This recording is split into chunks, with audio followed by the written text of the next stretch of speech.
Yo, what's up? So, sasagutin natin yung mga questions galing sa page natin. So, ito, Boss Oyi, matamlay yung mga isda ko. May mga namamatay, paminsan-minsan. Ano po ba dapat ang gawin?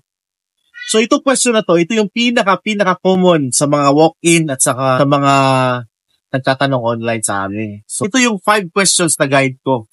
Number 1, when ka last nag-water change? And tuwing kailan ka nagwa-water change? Tinatanong ko to kasi yung normal na water change na binabawas mo na tubig sa aquarium mo is 30% lang.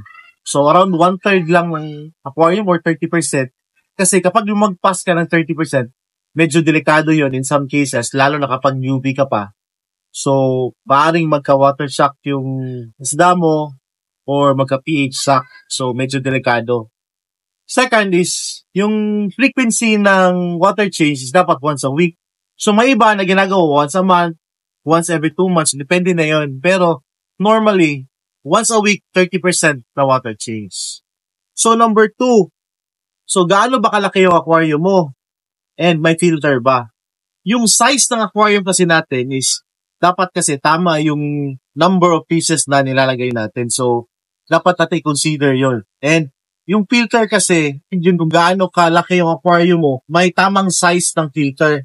So, kaya tinatanong natin yun sa mga customers para alam ko kung anong recommended size ng filter para sa aquarium. So, number 3. Actually, connected yung question number 2 at saka number 3. So, yung number 3 is, anong mga isda mo and gaano ba kadami?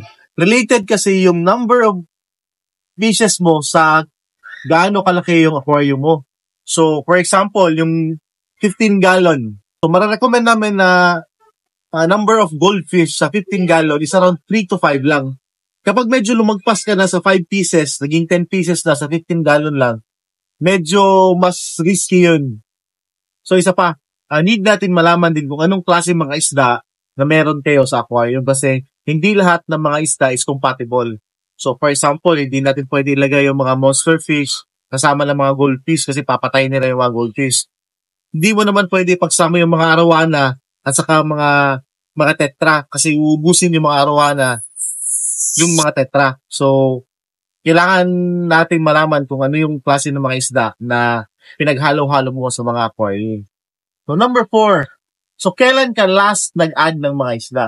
So, tinatanong namin ito para malaman natin kung may bago ka bang nilagay ng mga isda. So, posible, yun yung source ng problema mo kaya namamatay yung mga isda. Meron kasi dapat process na sinusunod natin kapag naglalagay ng bagong isda, so nagko-quarantine tayo. Kapag hindi ka nag-quarantine, pwede naman kung alam mo na yung ginagawa mo, pero may risk lang talaga. So, dapat natin malaman kung saan source yung isda mo, ano ba mga symptoms na nilalabas ng bago mong na-add na isda.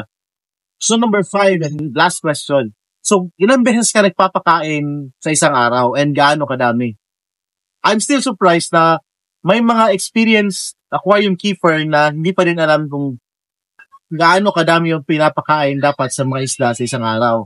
So, sa mga normal keepers, the lesser you feed, the better. So, hindi naman mamamatay yung mga isda mo kapag hindi nakakain or continue kinain kasi may mga ibang food kasi sila na pwedeng makain sa aquarium, yung mga algae, yung mga uneaten food. Kaya, the lesser you feed, the better. So, normally, nagpapakain tayo twice per day or once a day.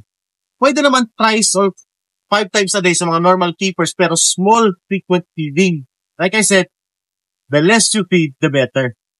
So, yun yung 5 questions na tinatanong natin sa mga customer para malaman natin kung ano ang tamang solusyon na ibibigay natin para sa kanila. May mga very experienced na mga keepers na and may mga ibang methods na nag-work sa kanila is okay pa din yun. So, yung mga answers namin na binibigay is yun yung mga nag-work sa amin. Kung may mga kakilala kayo na iba yung method na ginagamit nila, okay pa din yun as long as nag-work, wala tayong problema. So, that's all and see you on our next video.